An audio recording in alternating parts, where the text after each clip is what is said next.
Hello, everybody. This is Anna Karenina by Leo Tolstoy. Part 2, Chapter 33. Kitty made Madame Stahl's acquaintance, and her relations with this lady and Varenka had a calming influence upon her. She learned, through this friendship, that there existed an entirely new world, which hitherto had been hidden from her, a beautiful, supernal world which would enable her to look calmly on her past.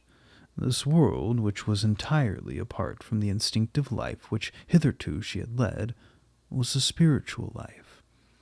This life was reached by religion, not the religion to which Kitty had been accustomed since infancy, a religion which consisted of going to morning and evening service and to the house of the widows, where she met her acquaintances, or of learning by heart Slavonic texts with the parish priest, but a lofty, mystic religion, united with the purest thoughts and feelings, and believed in not through duty, but through love.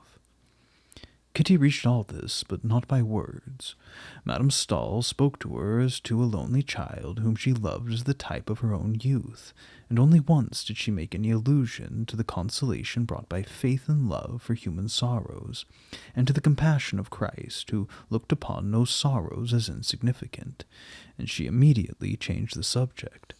But in all this lady's motions, in her words, in her heavenly looks, as Kitty called them, and above all in the story of her life, which she knew through Varenka, Kitty discovered the important thing, which till now had been but a sealed book to her.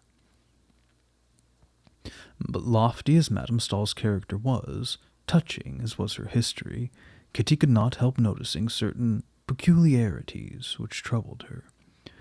One day, for example, when her relatives were mentioned, Madame Stahl smiled disdainfully. It was contrary to Christian charity. Another time Kitty noticed, when she met a Roman Catholic dignitary calling upon her, that Madame Stahl kept her face carefully shaded by the curtain, and had a strange look in her face.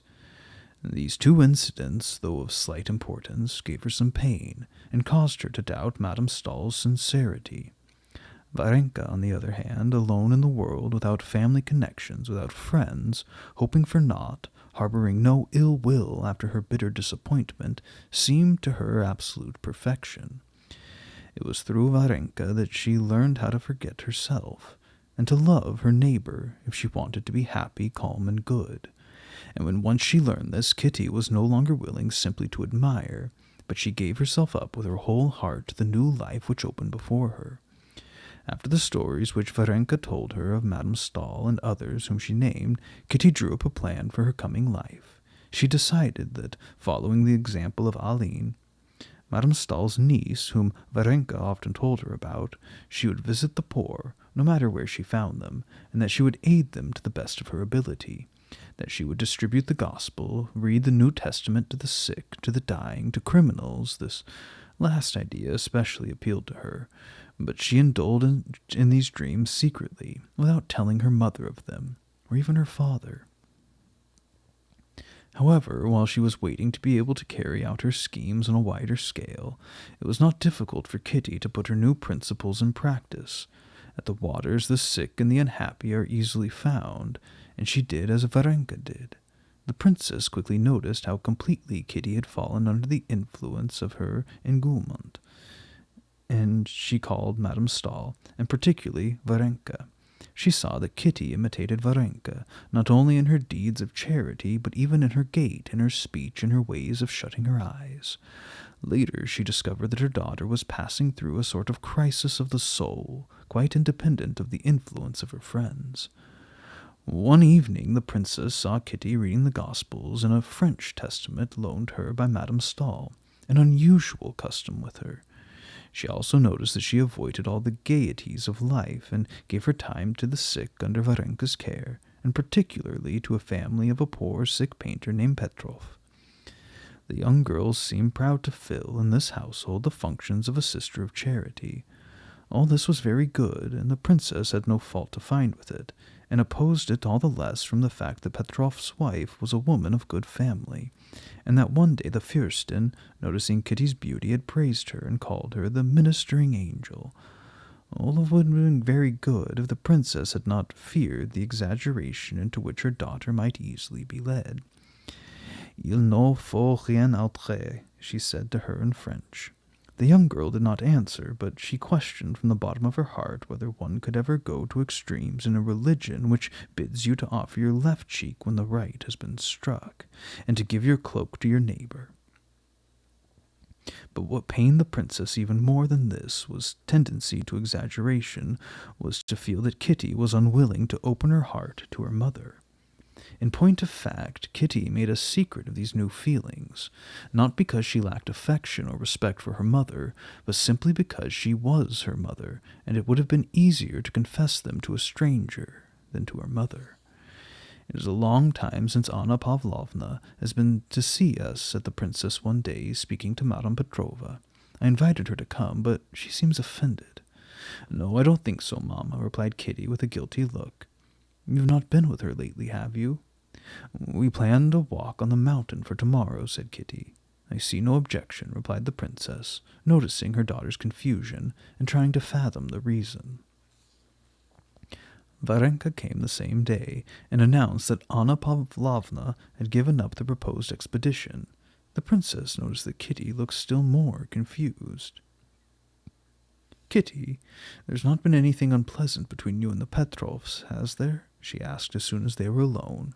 Why have they ceased to send their children, or to come themselves? Kitty replied that nothing had happened, and that she did not understand why Anna Pavlovna seemed to be angry with her, and she told the truth. But if she did not know the reasons for the change in Madame Petrova, she guessed them, and also thus guessed a thing that she did not dare to confess, even to herself, still less to her mother. So humiliating and painful it would have been had she been mistaken.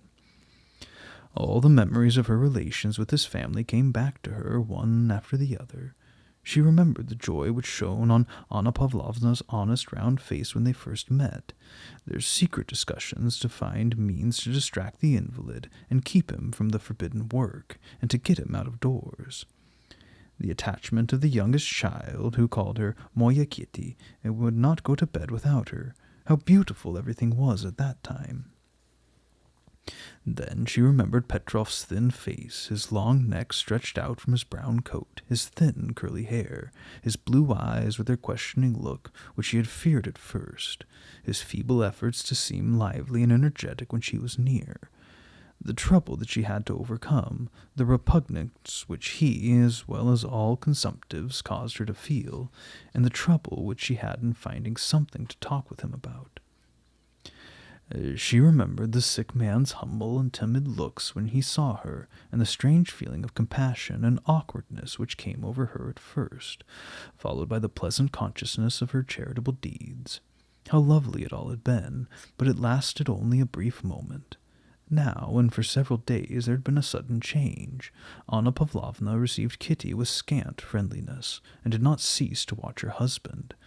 Could it be that the invalid's affecting joy at the sight of her was the cause of Anna Pavlovna's coolness? Yes, she said to herself, there was something unnatural and quite different from her ordinary sweet temper when she said to me day before yesterday sharply, "Volt! He will not do anything without you. He will not even take his coffee, though he was very faint." Da, perhaps it was not agreeable to her when I gave him his plaid. It was such a simple thing to do, but he seemed so strange and thanked me so warmly that I felt ill at ease. And then that portrait of me which he painted so well, but above all his gentle and melancholy look. Yes, yes, it must be so, Kitty repeated with horror. No, it cannot be. It must not be. He is to be pitied so, she added in her secret heart. This suspicion poisoned the pleasure of her new life.